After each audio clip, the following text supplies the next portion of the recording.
Distinguished guests, ladies and gentlemen, today I will speak to you about the lessons in humanity and democracy amidst the COVID-19 pandemic.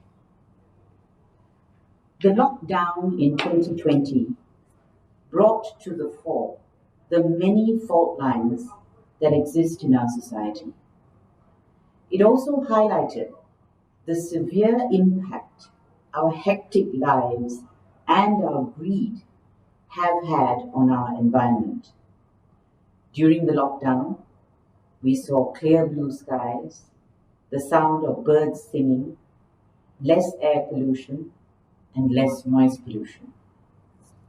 But of course, while many of us were lucky enough to enjoy some of these sights and sounds, others, not too far from where we live, were facing very different circumstances.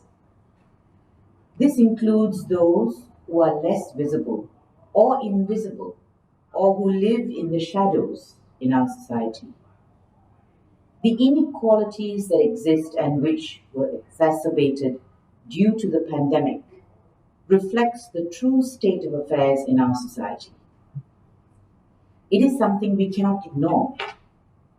A crisis like a pandemic also opens our eyes to the ability of the leadership of a country to handle it and to contain it. Around the world, we have seen that in situations of crisis, like the pandemic, some governments rely more heavily on authoritarian tactics, capitalizing on the uncertainty and fear of the people, who are then more willing to trade fundamental liberties for certainty. Coming back to the less fortunate in the pandemic, it is crucial for us to understand the reality that exists in this country between the haves and the have-nots. Vast disparities in income is an existing problem in Malaysia. Poverty also still exists, despite the government's claim that it has been eradicated. The recent visit in August 2019 of the former UN Special Rapporteur on Extreme Poverty and Human Rights, Mr. Philip Aston, reignited the debate about poverty in Malaysia. While Mr. Aston acknowledged that Malaysia has made progress against poverty, he found that the claimed national poverty rate of 0.04%, by the way, which is the lowest in the world, was not based on a realistic poverty line and was in fact misleading. It doesn't make sense to any of us, certainly. He found that the poverty line in Malaysia of, wait for it, 980 ringgit per month per household, not per person, was woefully low and outdated, thus debunking our claim to have nearly eliminated poverty. He also found that poverty is not confined to marginalized communities, but was present in urban communities. He urged the government to revise this ridiculously low poverty line and introduce far-reaching reforms of the social protection system. He is right. The discussion about urban poverty in recent years is testament to that. The Bantuan Sara Hidup, or as we know it, BRIM, the handouts of 1,000 ringgit a year is not going to help alleviate poverty, much less allow the poor to feed and clothe themselves adequately. The government has started a Malaysian Social Protection Council under Minister Mustafa Mohamad, focusing on coordinating and streamlining government programs. But eventually, there should be a law that will guarantee a minimum level of state support for all citizens so that there is regular and adequate support for the poor, not just one-off payments, something like perhaps social security or unemployment benefits. The lockdown impacted all of us so differently. Many of us could work from home. That's true. We were lucky. But the factory worker could not. And if you were a daily paid worker, you instantly lost income. Small businesses ground to a halt. Many could not even put food on the table and needed urgent help. Therefore, the lockdown that gave some the luxury of yoga every day, learning cooking, bonding with the family, was a very difficult time for middle income and lower income families and was disastrous for the homeless, the vulnerable communities, the indigenous communities, the stateless persons, migrant workers, and this is just to name a few. Prisoners was another category of people who saw some of their darkest days with COVID taking hold and rapidly spreading in some of the facilities. Now, as I've said earlier, the vulnerable communities no doubt suffered the most in this pandemic. But the most disappointing aspect of what we saw was the treatment of them, the migrant communities and the vulnerable communities. Now, where migrant workers are concerned, there are about 2 million documented migrant workers and a further estimated 2 to 4 million undocumented migrant workers. Unfortunately, they are the most misunderstood population in Malaysia. I can't understand why. Their contribution to the success of our economy is often forgotten. For some reason, there are many Malaysians who consider them a nuisance. And their treatment by their employers, which includes poor living conditions, poor working conditions, is often disgraceful. When COVID spread, in factories and construction sites, the plight of migrant workers was exposed. In other words, they started to matter when our health was at risk. Before this, their living conditions, their treatment was something that most Malaysians had no knowledge of. Migrant workers, undocumented workers, refugees, and asylum seekers have been singled out as spreaders of COVID and used as scapegoats for the social ills in this country. The lack of sympathy or empathy for their plight by ordinary Malaysians was astounding. Initially, authorities promised no action will be taken against undocumented migrants who came forward for testing, because that was an important part of the process to contain COVID. However, after the EMCOs were imposed, immigration trucks, and we saw that in Masjid India area, immigration trucks carted undocumented migrants, refugees, and asylum seekers all in one go, carted them away and placed them in crowded detention centers where, of course, they were further exposed to COVID outbreaks. The media that reported on this, Al Jazeera, who actually did a full report on their treatment, they were investigated and they were vilified.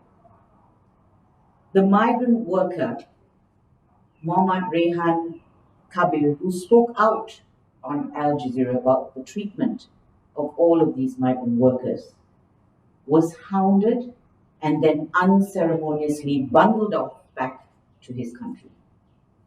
Rather than address the humanitarian issues that he had raised and that Al Jazeera had raised, the government went on defensive mode and heaped scorn on Al Jazeera and this poor migrant worker who dared to speak up.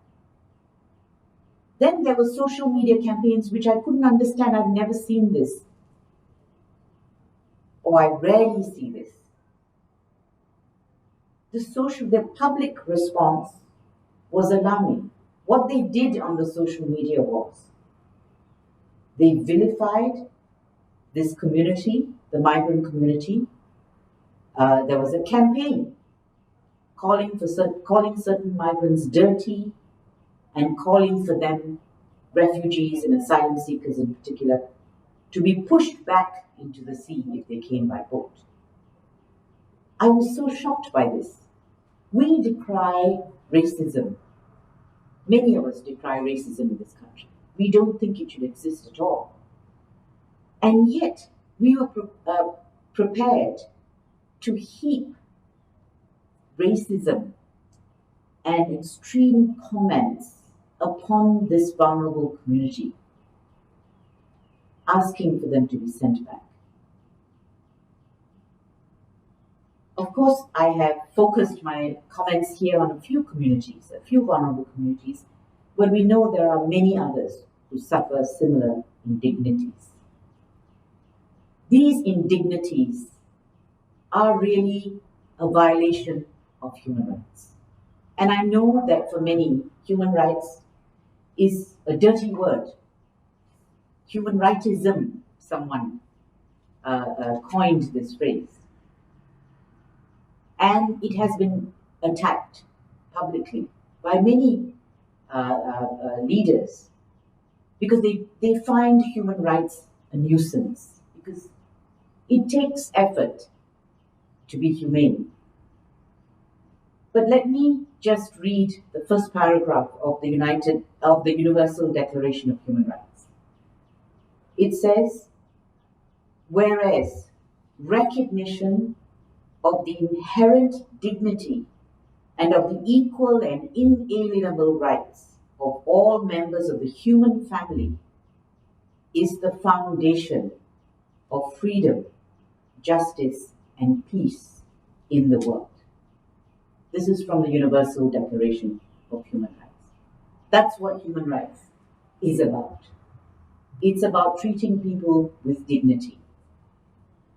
And it is something that is not difficult to do. It is something we must do if we are to become a more humanitarian society. For when the weakest are uplifted, the whole of society is uplifted. Now, one thing is for sure, we are not going to solve the problem of undocumented migrant workers by simply saying, we will deport them. Why? Because there are 2 to 4 million already in the country. Many of these undocumented workers came in legally, but lost their immigration status through no fault of theirs. Some were cheated by their agents. They pay vast sums of money to unscrupulous agents who cheat them, bring them into the country, promising work, promising legal documentation, and then when they arrive here, they realize they've been abandoned, that all of this was a lie, and they have parted with all their money to these agents. So we really need to take a good, strong look at ourselves and the way we treat migrant workers, the way we bring people into this country in breach of the laws. Because, they were classified as Pati, P-A-T-I. And you could hear our leaders in the course of of the pandemic. We don't want illegal people here. Is it that simple? It is such an oversimplification of the actual situation on the ground. So we actually need to probably educate our leaders on some of these issues. Everything for them seems to be just black and white. You're either legal or you're illegal. It's not that simple. And the sooner we educate ourselves and we educate our leaders on all of these issues, as well as the internationally accepted norms in situations like this, the better for them. A massive cleanup is required in our immigration system. And I think employers must be held accountable. Now when the workers are going back to work, we are finding out now actually that so many of them live in the most cramped conditions. Overcrowded dormitory type living quarters. A lack of the necessary facilities for them to live comfortably and healthily. So all of these things now are coming out in the open, and that's a good thing. Because we need to insist that employers provide all workers, and in particular migrant workers whom they house, the best possible facilities. Now another group who suffered disproportionately in the pandemic is women. Women already live in unequal conditions in Malaysia. They earn less, they save less, they hold less secure jobs. Women-led households are thus less able to withstand economic shocks compared to men. A UNICEF study in Malaysia of 500 B40 households in August 2020 found that 16% of households had enough savings to last more than 3 months. But when looking at female-led households, this figure dropped to only 5%. So in other words, they were just living month to month. They had nothing in savings for a rainy day. Cultural and patriarchal norms also still expect women to bear the brunt of household responsibilities, like cooking and cleaning and taking care of children and elderly parents. Even if they have full-time job, it generally falls on the shoulders of the women. Then, of course, is the very worrying aspect of domestic violence. And this is a worldwide phenomenon. Domestic violence rose during the pandemic. And of course, it is exacerbated because of the economic stress and strains during the pandemic. Imagine, if you will, for one moment, if you wanted to understand what it is they go through. An abused woman living in a small flat somewhere on the 21st floor with her abuser 24/7 during that time when we had the most severe lockdown. Basically, she is trapped. But kudos to organizations like Women's Aid and others who raised this issue and encouraged women in these situations to reach out to them via telephone and email. Because that is a recognized category of persons who suffered the most in this pandemic. Yet, it is the women leaders around the world who have fared the best in controlling COVID-19. I don't need to name them. We are all in awe of these women who have managed to bring it under control, dealt with it with empathy, humanity, efficiently, and they managed to contain COVID-19. And yet, in Malaysia, we cannot even ensure equal payment for women. We have a long way to go. Then the other problem that arose during the pandemic was education inequality. This was also another eye-opener, because again it brought to the fore the problems that many children face, many children in poorer families face when it comes to access to the best in education. So the stark reality here, children from B40 households, and more so in female-led households, have found it difficult to have access to devices or to the internet to continue their education online. We all know about this. In July 2020, the Education Minister said in Parliament that based on a survey between March and April 2020, 37% of students did not possess any devices to follow online lessons. So when we talk about online lessons and how wonderful it is, we forget. Some people don't even have the basic devices required. They don't have Wi-Fi. So this lack of connectivity then came to the forefront. So in a sense, the pandemic actually highlighted all the weaknesses that we have in this regard.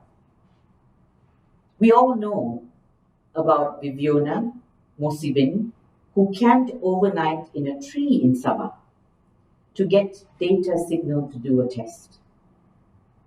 In Kelantan, a father set up a shelter on a hilltop for his undergraduate daughter to take her exams.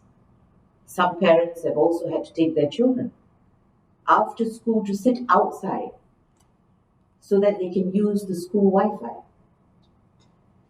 There were limited classes available on television, and it wasn't until very recently, a few weeks ago, that the Ministry of Education launched Didik TV, a dedicated channel for e-learning. Of course, this is just as all the children are going back to school. Now, the gap between these students with limited devices and internet and those who have been able to seamlessly continue their studies online will widen the gap even more, creating long-term inequalities and disparities in the future. So this is a very key area that we must look at, and we can look at. We have to bring all our students to the same level where they can all access the same level of education. For this, we need significant investment, but it is an investment we must make and an investment we have no choice, actually, but to plan for long term.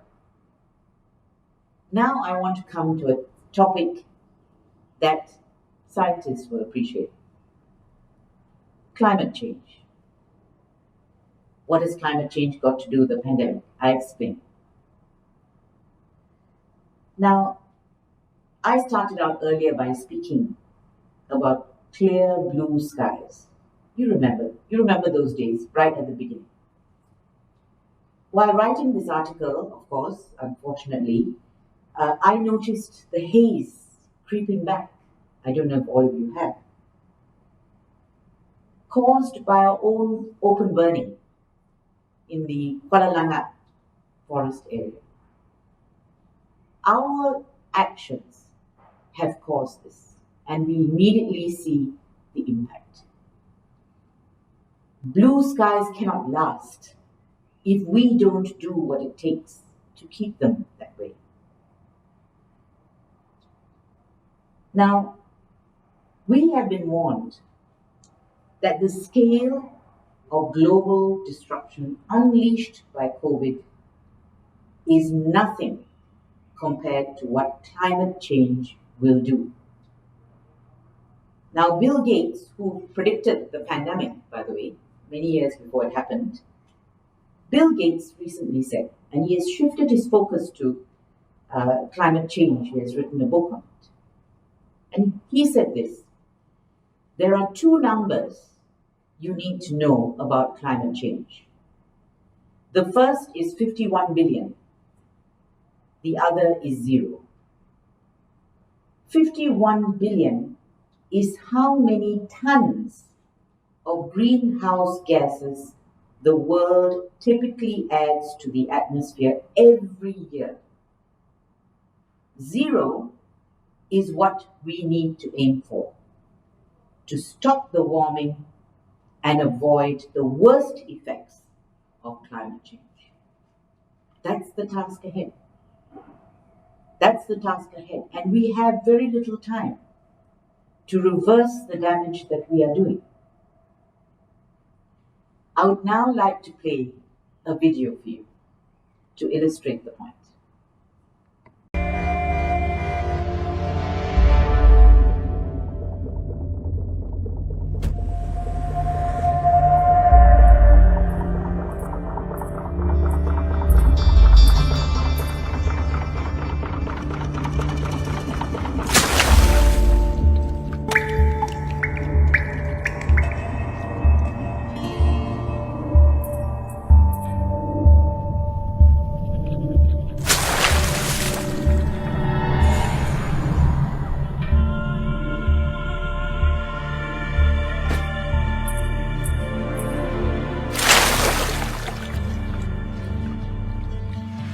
अब बचता है, अब डरता है, क्या है कोई जवान? है कौन है जिम्मेदार, तुझको देना है हिसाब। आशा जो फीकी है धुंधली, उम्मीद पापी से कल की, बदलाव ही मंजिल है अगली, चल जीवन का।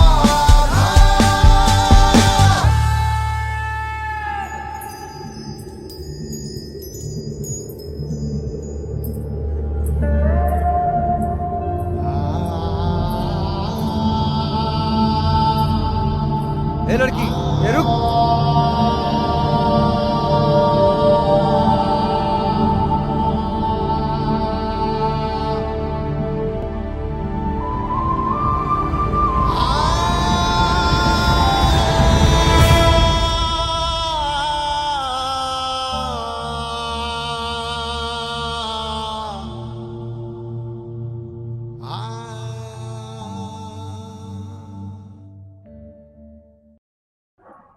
So there you have it. The river revolted. To me, the forced lockdown seems to be nature rebelling against humans. It was as if nature forced upon us an imprisonment. It's as if nature said, look, we're going to lock these humans up so that she could heal. We were not doing it of our own accord, so she had to act.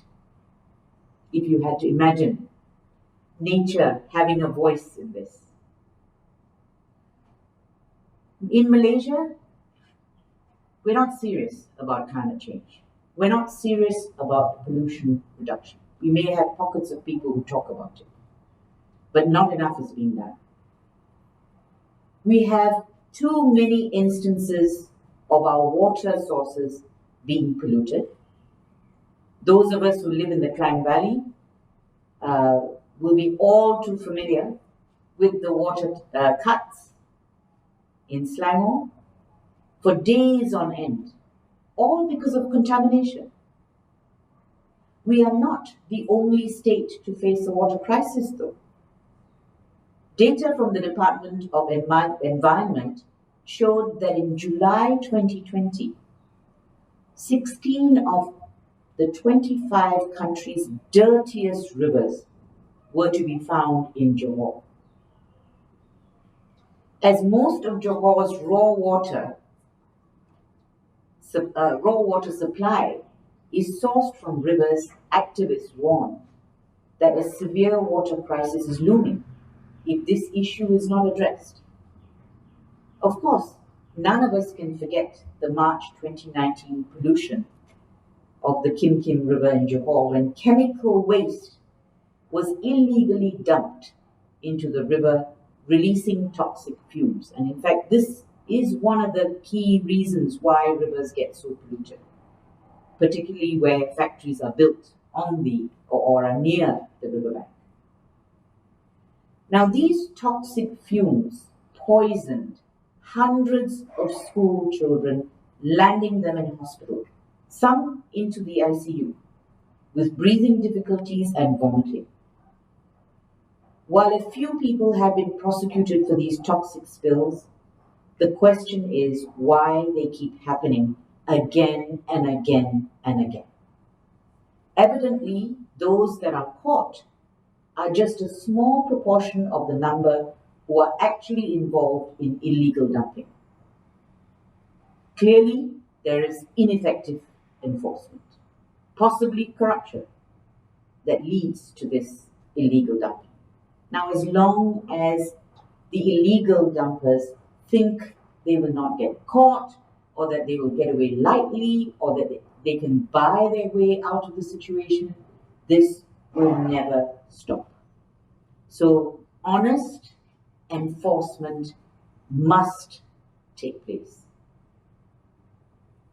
For example, even the open burning that is taking place in the Kuala Langat Forest Reserve, the only information we're getting is that they have picked up a few people for this open burning. We have no further information as to how this was even allowed to happen in a forest reserve.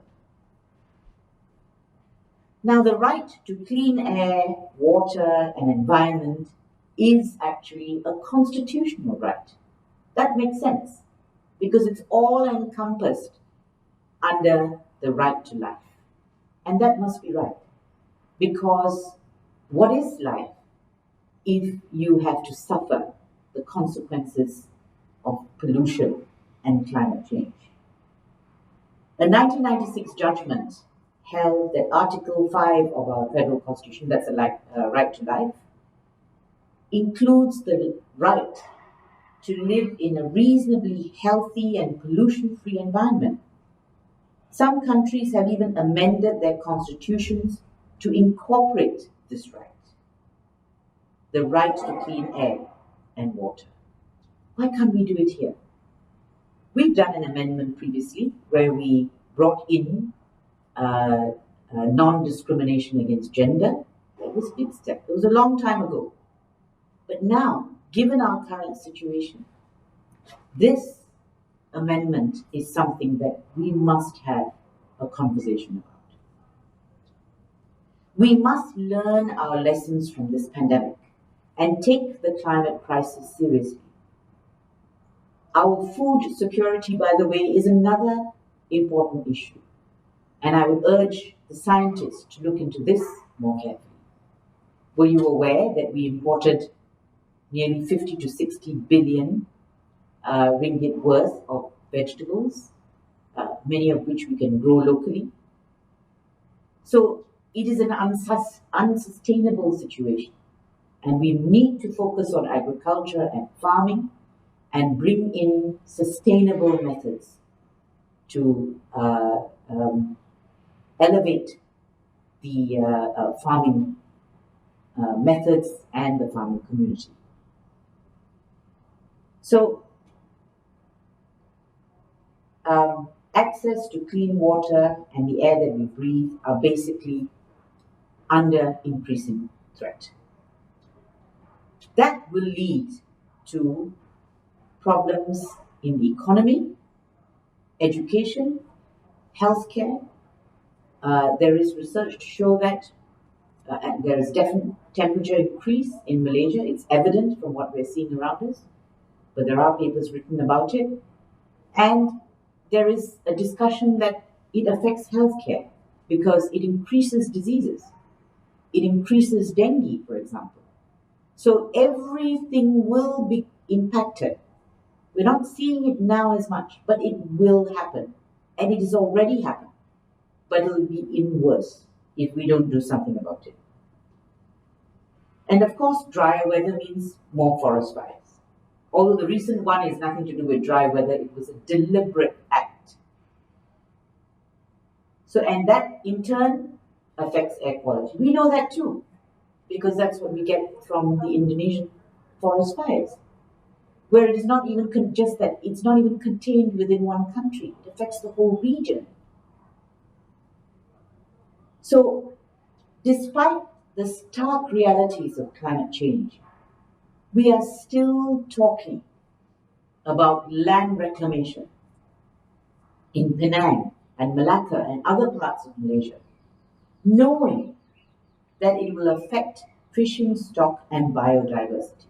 It can only damage.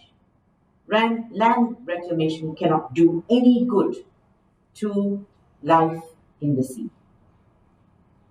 There is talk, of course I've mentioned it again, there's a big debate about cutting down the Kuala Langat Forest Reserve for purposes of construction of buildings and high rises. So this burning seems to be coincidental. Now there is also there was in fact talk of doing the same in Taman Rimba Kiara. But there, the residents went to court. They lost at the first level, but thankfully, the Court of Appeal came up with an excellent, wide-ranging judgment, giving the right to residents to take developers to court, as well as DBKR to court, and question why they gave the approval for the project. It's one of the first few strong judgments on the issue of environment. Now, we still seem to lack respect for our environment, despite all these lessons that we have learned. We know that we can be happy if we live in harmony with nature. As I say, just look at the situation after the lockdown when we've got blue skies, etc.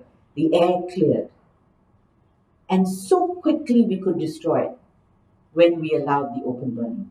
So quickly it changed the air.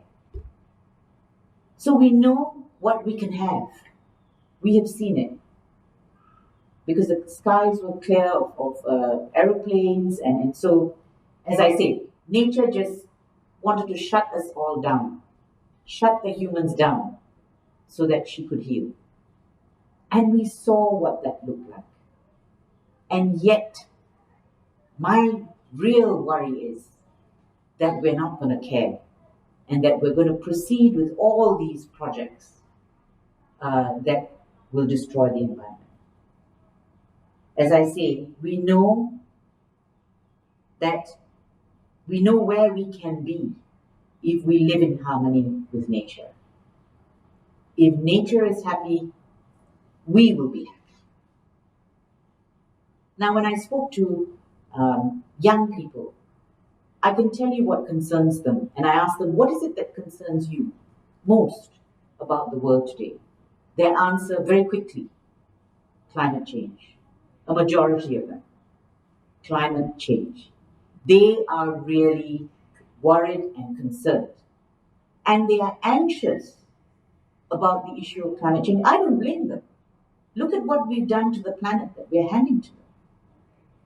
So we better wake up to the fact that the youth, priorities of the youth are very different from us. Now, one of the other issues is what happened in Malaysia during the pandemic to our system of government and governance. So COVID-19 was not the only virus that was developing in 2020. We were simultaneously facing the virus of political uncertainty. It was a double whammy for us. The Sheraton move in March 2020 was a terrible jolt for Malaysians after the highs of GE14. Malaysians voted in one government but ended up with a totally different configuration as individuals freely changed alliances. One of the most significant impacts of this is that people have now lost faith in their vote. They question the point of voting for MPs if they are so free to jump parties. So we urgently need, and preferably before the next elections, we need legislation to stop this behavior of party hopping. One way of doing that is to bring in recall elections. Recall elections means when you switch parties, your constituents can actually vote to insist on fresh elections in that constituency. So I know many people are saying, and we know that the general elections could well be upon us anytime after the COVID-19 ends or is under control. They say, I don't feel like voting. I just don't feel my vote counts. MPs don't respect their mandate.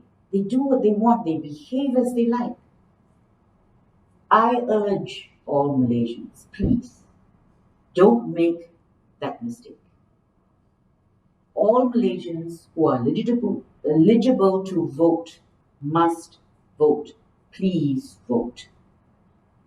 Continue to believe in this sacred right. At least use your vote to indicate your disgust and displeasure and to punish those who breached your voting rights. The PN government took charge in a very uncertain time when people were facing the huge challenge of the pandemic. One of the acts of the PN government that was disheartening, there were many, but this one was one of the most disheartening, when they removed many women from leadership positions. These highly qualified women were replaced by men, most of whose qualifications and capabilities do not come close to these women who were removed. So that's one of my complaints about this government. The lack of diversity, gender diversity, racial diversity. And of course, in the handling of the pandemic, initially, very well handled. We can't deny that. When there was the total lockdown and the numbers came right down. And they relied on the science and they had left it to the Director General of Health to handle it. But recently, with the second and third wave, we seem to have lost our way. Something has happened. I don't understand the lack of direction. It's not just the lack of direction, it's the lack of information, the lack of clarity. I don't know how many of you know the difference between CMCO and EMCO. I've lost count. I don't know the difference. I can't remember the difference.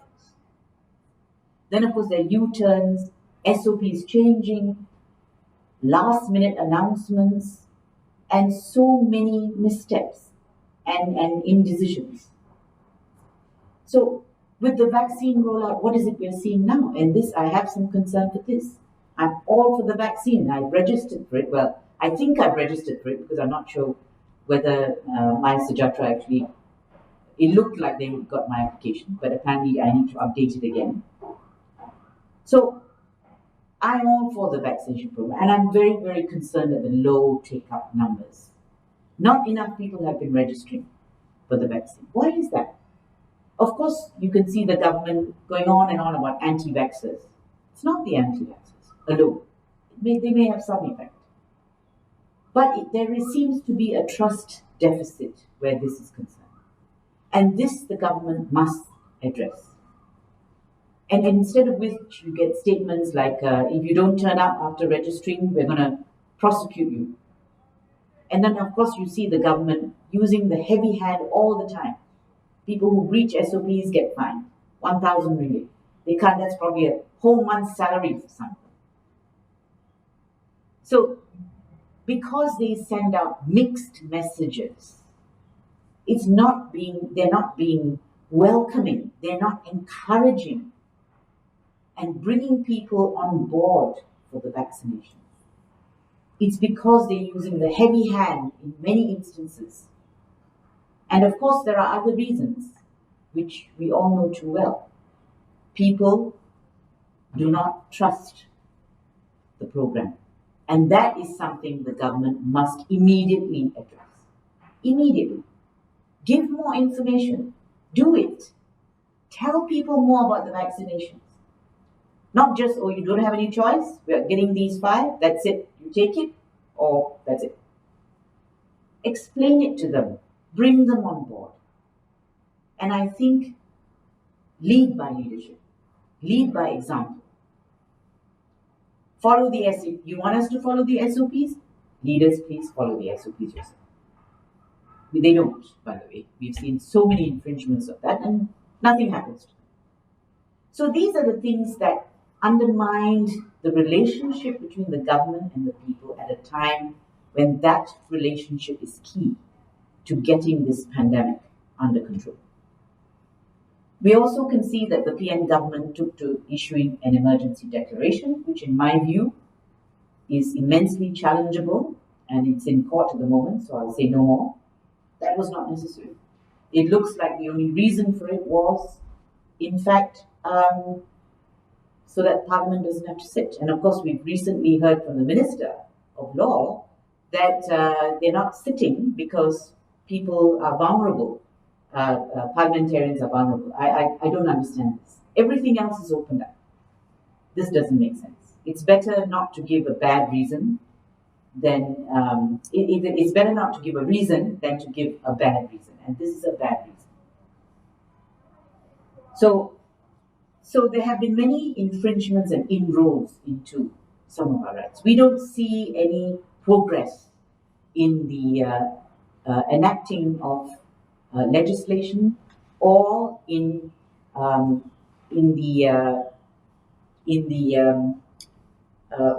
repealing of oppressive laws. All of that has ground to a halt. Well, okay, pandemic, and that's your fine. But we expect to see that in a democracy. Now, I'm going to talk about 2 things very quickly. The racism, which to me is a persistent problem, and we seem to be stuck. Malaysia is stuck in this spiral of race-based rhetoric, when really we should be concentrating on a more equal society regardless of race. While some politicians are busy pitting us against them, there has been a growing underclass in Malaysia of all races who live completely different lives from the politicians who purport to care for them. Their plight has really come to the forefront in this pandemic. So the time has come for us to shift our priorities. Forget about race. Forget about extremism. We need to usher in a new type of politics that believes in equality, that believes in humanity. The days of racist rhetoric and extremist behavior must end. It does this country no good. We have bigger problems ahead of us and we need to unite to face them together. And Malaysia is better with diversity. Diversity, and the government will be better with diversity. Diversity enriches, racism and gender discrimination diminishes and destroys. And of course, we have to also confront one of our biggest problems, endemic problems, the big C. Not cancer, corruption. I don't need to say much about that. I have said that, I have talked about it in many other forums. But I really think, ladies and gentlemen, that this is becoming, unfortunately, something that is being accepted. Maybe when it's very, very extreme, we don't accept it. But on a lower scale, we see our society seems to have mainstreamed it. We accept it as something that is, it's okay. You take a little bit of money, you cream a little bit, we're fine. Just don't cream half of it or 3/4 of it, and we're okay with that. That cannot be how we operate. So I would encourage you, and I know that Dato Husamuddin of Sreenevasan has started a campaign called the Raswa Busters. And I think we must support him, and we must support all efforts to deal with this issue of corruption. So, after all this bad news, you will be right in asking me, so do we have any hope? Of course we have hope. And I'll tell you where my hope lies. And really I got this from an article in your newsletter, the Minds newsletter, when you talked about foot-operated dispensers for sanitizers being one invention with an interesting design. And you stated here in your newsletter, it was a group of young kids who had invented and showcased such a device 1 year ago during iTech's 2019. And then, of course, I was flipping through the newsletter, and there's so many wonderful ideas and inventions that Minds is looking into. So this is where our hope lies. It lies in people like you, who believe in science, who are looking for solutions all the time. It lies in our children. Our hope lies in our children. Look at them. Direct their attention to being creative and to actually contributing to society in a meaningful way. There's no need to talk to them about racism, etc. Just shift their attention to doing these sorts of things. So I congratulate Minds actually for being there, for to encourage such talent. And of course, the youth are different. The youth have social media, they have the internet. They are exposed to everything that is happening around the world. They're not going to accept answers from you that we accepted when we were younger and didn't have all this information. Of course, so much information is not necessarily always a good thing. But the point is, their priorities are different. Their priority is saving the planet, many of them. That's why you have someone as young as Greta Thunberg and her friends fighting for against climate change, fighting to preserve life on this planet. So that's where our hope lies. And I will end with an article written, or with a passage from an article written by Arundhati Roy. And I would encourage you to read it. It's about, she wrote this during the pandemic. And I'll read her closing words. And I quote, "Historically, pandemics have forced humans to break with the past and imagine their world anew. This one is no different. It is a portal, a gateway between one world and the next. We can choose to walk through it, dragging the carcasses of our prejudice and hatred, our avarice, our data banks and dead ideas, our dead rivers and smoky skies behind us. Or we can walk through lightly, with little luggage, ready to imagine another world and ready to fight for it." Thank you.